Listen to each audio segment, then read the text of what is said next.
Governor Cuomo had his lawyer sitting before the Seal of New York in really what looked to be an official capacity, which was pretty strange when you think about it. Outside counsel sitting in the governor's chair to present his side of the case, picking apart piece by piece every allegation of impropriety against Governor Andrew Cuomo. Didn't interview all the witnesses, didn't give transcripts for all the witnesses they did interview, no governor's side presented. I mean, just going through it like a defense attorney would, but doing it in what seemed to be an almost quasi-official capacity during a press conference, and then followed up immediately by the governor. Now, the governor's position on this is he might have been a bit insensitive. You know, he's from a different generation, Clay. He's a guy who sees things through an old and perhaps out-of-date lens.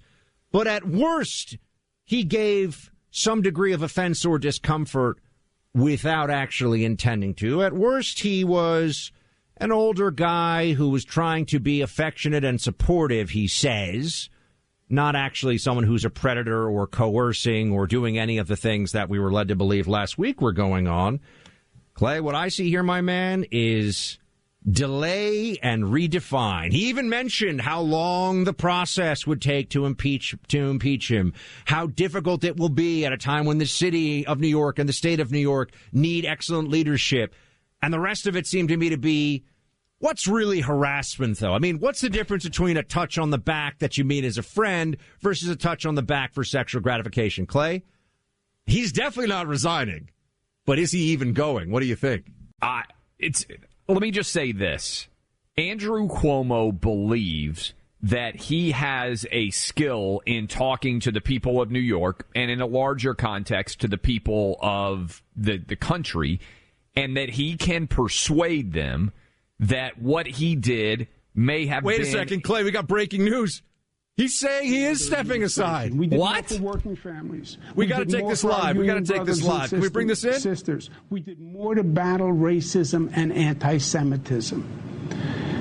Today, so much of the politics is just noise, just static. And that's why people tune it out. What matters is actually improving people's lives. And that's what you did. You made this state a better state for the generations that follow. And that is undeniable, inarguable, and true, even in these ugly, crazy times. I thank Speaker Carl Heastie and Leader Andrea Stewart-Cousins for their leadership. And let me say this on a personal note. In many ways, I see the world through the eyes of my daughters, Cara, Mariah, and Michaela. They are 26 and 26, twins, and 23. And I have lived this experience with and through them. I have sat on the couch with them, hearing the ugly accusations for weeks.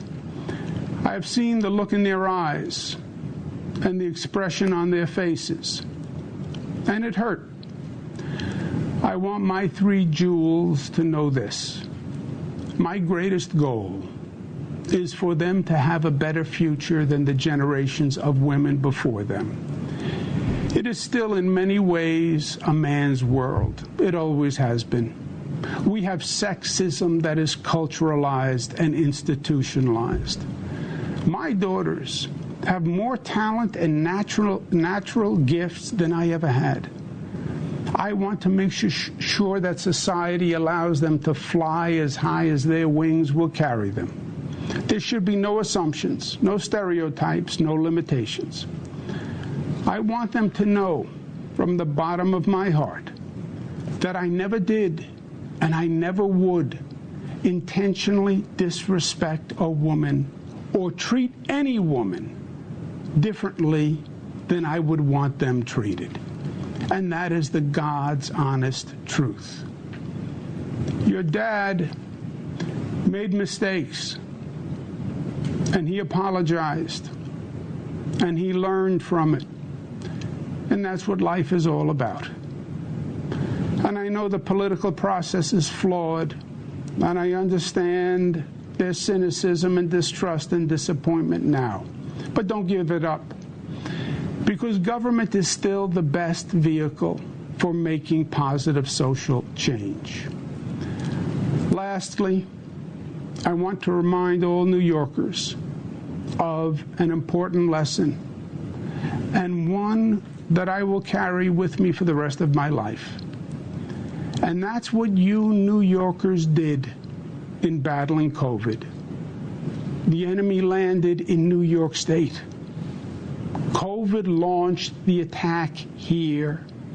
It came on planes from Europe, and we had no idea.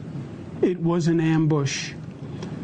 And it was up to New Yorkers to fight back. We were on our own, and it was war. Nurses, doctors, essential workers became our frontline heroes. Hospitals became the battlegrounds. Streets were still, and sirens filled the city's silence. Trailers carried the bodies of our fallen brothers and sisters. But you refused to give up, and you fought back, and you won, going from the highest infection rate in the nation to one of the lowest. No one thought we could do it, but you did it. You led the nation, and you showed the way forward.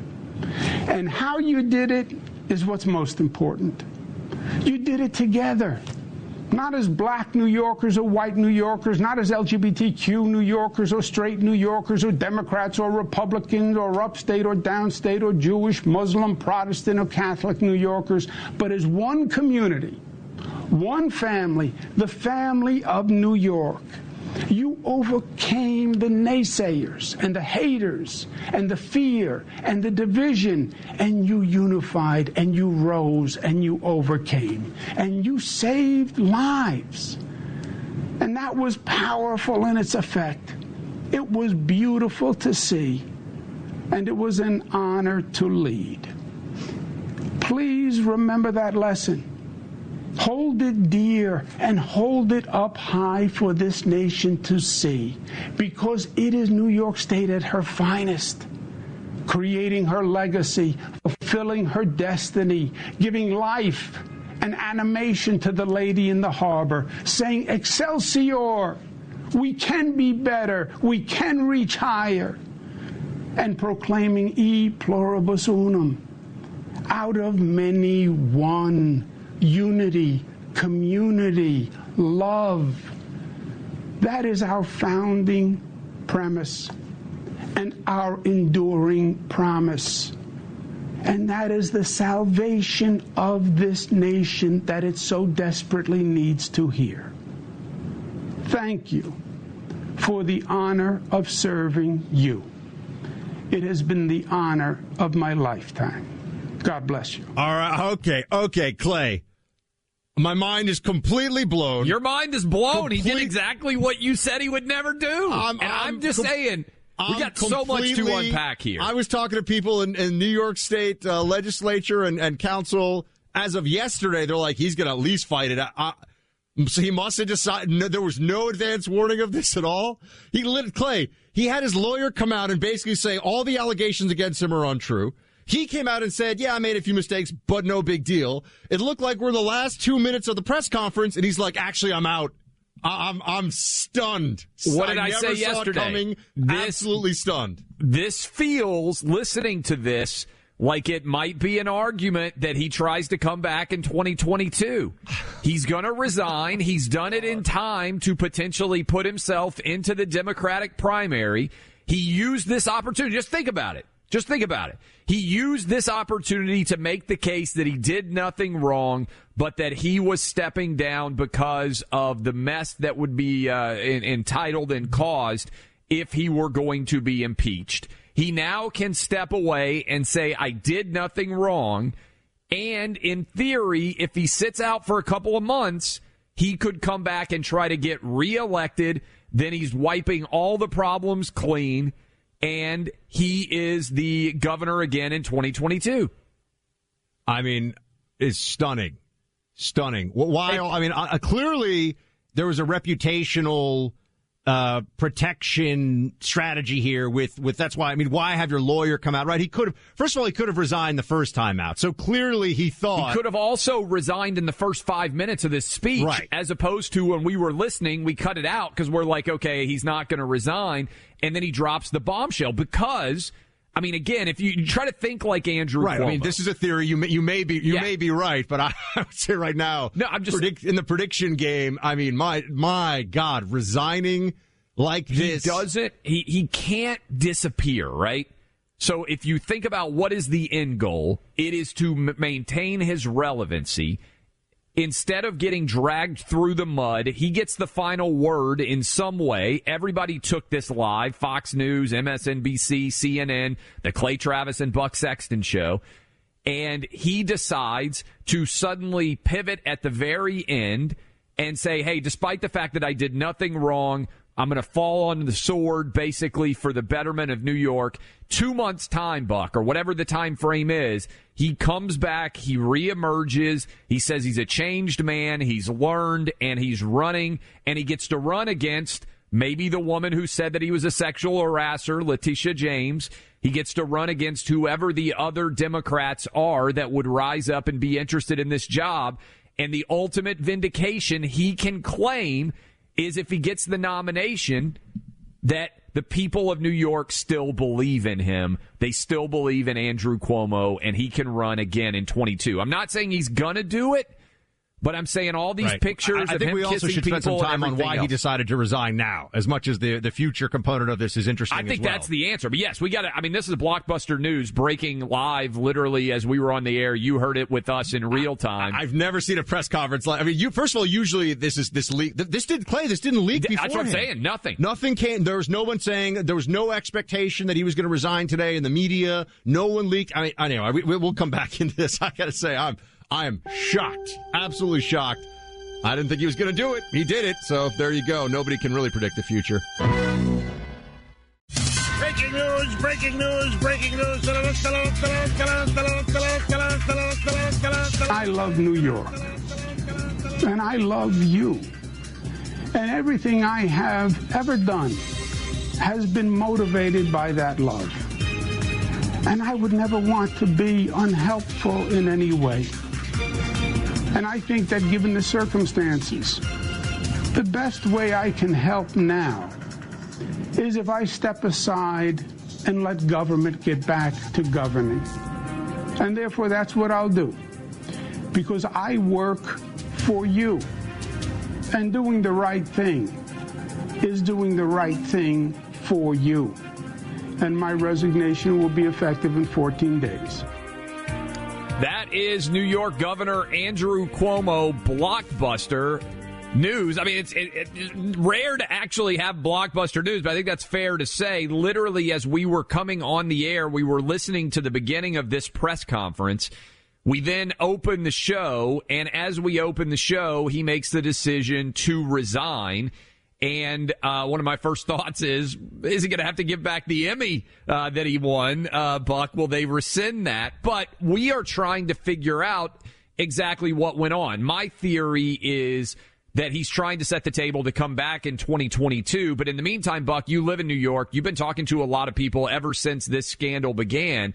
It's fair to say you are stunned that he has made the decision to resign in the method and manner in which he did just in the last 20 minutes. There must have been conversations with Democrats in the, behind closed doors in the state legislature where they just said, there's nothing, we don't care. There's nothing you can do. I don't, because Cuomo is known. This is a guy, just so everyone understands, who will call and threaten city councilmen personally, threaten their careers, obviously, not like mob boss style, but he'll, say, you cross me and you will suffer the consequences. He'll call them at home at night. He's known to do this. I mean, this is somebody who is considered one of the most vindictive and just difficult people to work with in politics in New York and Albany, which is a very corrupt place to begin with. And just the fact that this didn't leak, I mean, the fact that you didn't get that precursor announcement, it's amazing that he also did the whole, why, Clay, I mean, the lawyer coming forward beforehand, what was that? What's the purpose of that maybe to forestall or to push aside some of the actual criminal investigation that's going on, to give him protection at some level for that, or to it did not seem at all. I mean, we knew that we were down the last couple of minutes before we came on air. No way it seemed like he was about to resign based on the 20 or 30 minutes you had heard before then. And then he just switched gears and said, I'm resigning. I mean, it was crazy. I think the only way it makes sense, because your point is a good one. He laid out, for people who didn't hear it, a very detailed defense against all of the allegations of sexual harassment that have been put forward against him. And then at the very end, and he may have handwritten this, he may have added it at the last minute, he decided that he was going to resign after he had already made his defense. Why would he do that? To me, the only possibility is he's trying to set the table to be able to come back. Or Clay, he just couldn't handle the political pressure because he had no allies and they wanted him to go. I mean, I wouldn't. But if he wants to fight, we're going to continue to talk about this because it's such an unbelievable story. Welcome back to the Clay Travis and Buck Sexton Show, where Clay and I are just sitting here dealing with, people use the term bombshell, or breaking news is abused all the time. They'll run breaking news banners on CNN for, artifact found from the Titanic, really shiny, breaking news. I mean, they'll put, nonsense on. This is breaking news, folks. The governor of New York, after Fauci at one point, the biggest Democrat hero of the pandemic. Let's remember that. He was getting Emmys for his COVID press conferences. He got a $5 million book deal for his COVID leadership.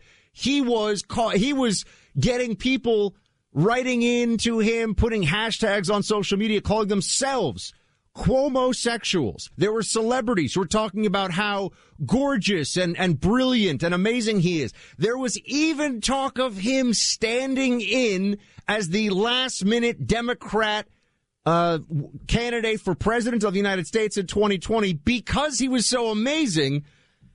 And Clay, now he had a lawyer come out, say that basically all the charges against him are false and uncorroborated. He came out, spent about 20, 30 minutes telling everybody he just was trying to be affectionate, no big deal.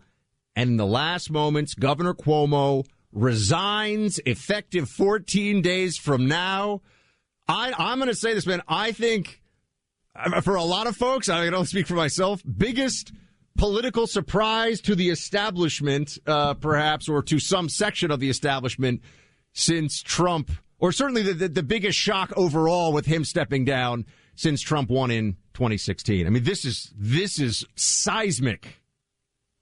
Yeah, look, I don't disagree with any of that. And I think spinning it forward, the question is, so you raised, I think, a good point, which is this didn't leak at all.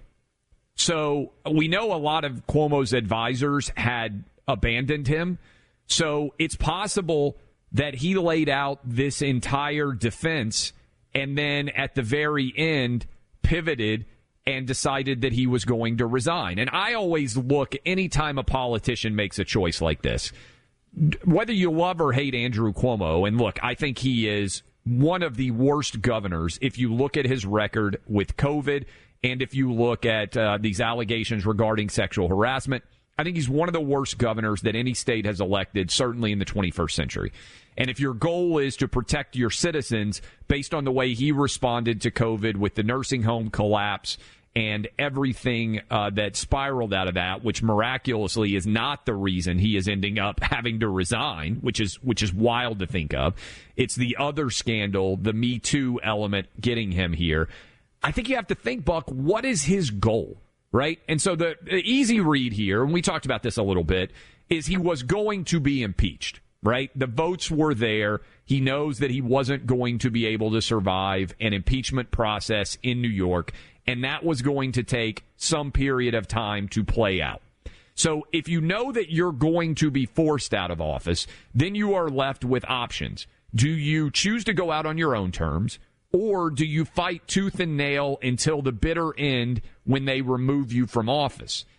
And in what way, based on those decisions, do you best preserve your political viability? Because I just don't think, I could be wrong, I just don't think Andrew Cuomo is going to throw up the peace sign like Richard Nixon did and hop on a helicopter and fly away and never run for elective office again. I think he's trying to think, how do I, trapped in this corner with no real moves, in some way still preserve a viable political future for myself? So the way that he'd have to gauge that would be, which is the worst situation, right? Is it to, I mean, this is a resignation in disgrace. I mean, he can call it whatever he wants, but he's resigning because 11 women came forward and said he's a grabby, creepy, sexually harassing, and their story was confirmed bad by guy. the And there's corroboration of it from different people, etc. So he is resigning in disgrace. So you're telling me you think that he's preserving the possibility of a total political reversal in the future, which is at least legally true, right? He could run again legally. Yes. Okay, fine. But in the meantime, I think that you have to look at, why did the Democrat Party turn on him? So from the White House on down, all the way down to the State House, this guy was left with no allies. I mean, yes. there were people who would sort of say, when, you have to look at some of the other situations where there were calls for resignations. You had the Al Franken situation where it seemed like the takeaway now, and I don't know if you see it this exact same way, but the takeaway now is, maybe that was actually too harsh on Franken from Democrats. I think that's correct. I think they acknowledge they overreached. And then in Virginia, there was the Northam / Fairfax / Herring, all the top three members of the executive branch for the state of Virginia. Now, Fairfax had 2 sexual assault allegations. He's the number 2 guy, but Northam and Herring both had blackface issues, right? Blackface situations in their histories. None of the 3 stepped down for their various issues. And I think there was a sense of, okay, we're kind of just admitting that the Democrat Party has no principles. So now... Well, also, it would have ended up with a Republican in power. That's right. Right? So the lieutenant governor and, New York if all 3 had resigned, which would have been completely unprecedented. But if all 3 had been forced. But I think the idea was kind of ridiculously funny in retrospect, but each of them had their own unique scandal, that if one resigned, the next one would be the target, and the next one would be the target, and then you would end up with a Republican governor, whereas it's so dominant by the Democratic Party in New York, that isn't the issue here, right? I just also... He thought he was gonna. I mean, I'm not just saying this because I really believe he was gonna fight it out, and I made that clear. And I own that this guy resigned. That I didn't see that coming, and neither do the people I know working. Now, keep in mind, I talked to Republicans. To be fair, no one saw this. No one saw this coming. But even in the middle of the speech, you and I turned it off and came on because we were like, okay, he's not resigning. I watched every minute of it, as did Clay and I were watching the speech together. And we're watching this. Okay, so this is, he's getting in the trench, defending himself as much as he can. He's getting ready to go. It's going to take months, but he's going to fight it out. He's going to defend his reputation. So here's one thing that I think is apparent. The first thing when we talked about it, he was planning to fight this. I mean, the first speech, like, why would you do this twice, right? After the first speech, right. He was planning to take this. He was going to go to war. But I think that he underestimated, the control that the feminist left wing of the Democrat Party actually is able to exercise in contemporary Democrat politics at some level. And I think he also believed that his allies in Albany and that he would be able to sort of retreat to his home base, Pablo Escobar style, when he decided to go back up into his, go back into Medellin, where the people would remember him and take care of him when the government was actually really trying to track him down. But Cuomo basically went to Medellin, and they were like, no, we're actually going to hand you over. That seems to be what happened. So here's the question that I think we need to discuss as we go forward, because he's gone now, right? And we can talk about the impact of what that means for the Democratic Party. It doesn't seem that substantial in the state of New York. For the moment, it would take Andrew Cuomo off as a potential 2024 contender. Right? If you're Kamala Harris, you probably are having a nice toast of wine glass or champagne, because presuming that Joe Biden's not going to run, this knocks down another heavyweight in the Democratic Party. But do we actually believe that he's done? I think that's the big question here. Is he actually going to be done going forward, or is the way in which he did this trying to preserve a future for him And that's going to be... There's one piece that we do have to enter into the where this will go, and that's sort of down in the future quite a ways, right? And as we know, it's like us sitting here and saying what's the composition of the House going to be in the midterms? I mean, we can kind of guess, right? But will he run? It's a long way I mean, off. I think that's going to be really interesting for the nomination. So the assumption is that the attorney right now, that's obviously right. his just lieutenant, took him down. His yes. lieutenant governor is obviously stepping in. That's the way the system works.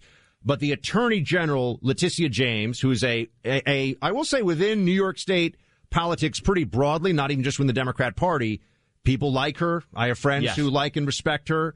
They don't agree with her, but they say she's a reasonable actor on a number of different, state affecting policy issues. Clay, she's going to step in to run on the Democrat ticket for governor. Yes. So you're going to think about the optics of that. And again, predictions, everyone's got them, and sometimes we get them wrong.